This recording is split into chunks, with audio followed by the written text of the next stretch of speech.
Ermənistanın ikinci prezidenti Robert Köçəryan yenidən sərsəm iddialarla gündəmə gəlib. 10 noyabr tarixidir və bir xəbər diqqətinizə çatdırırıq. Belə ki, məndə belə bir təəssürat yarandı ki, Ermənistan rusların getməsi üçün əlindən gələni eləyib. Bu sözləri Ermənistanın ikinci prezidenti Robert Köçəryan TV5 telekanalına verdiyi müsahibəsi zamanı deyib.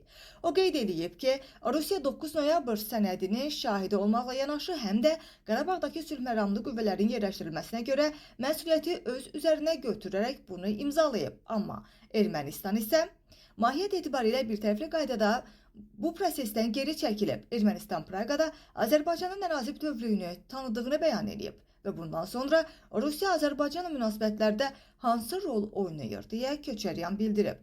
Ermənistanın ikinci prezidenti bildirib ki, Ermənistan Respublikasının bu bəyanatı ilə vasitəçilik missiyası ləğv edilib.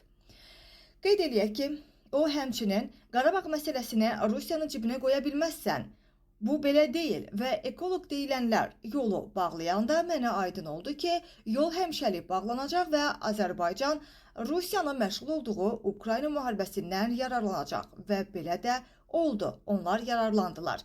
Biz ona bu imkanı verməməliydik deyə Köçəryan çıxışında bildirib.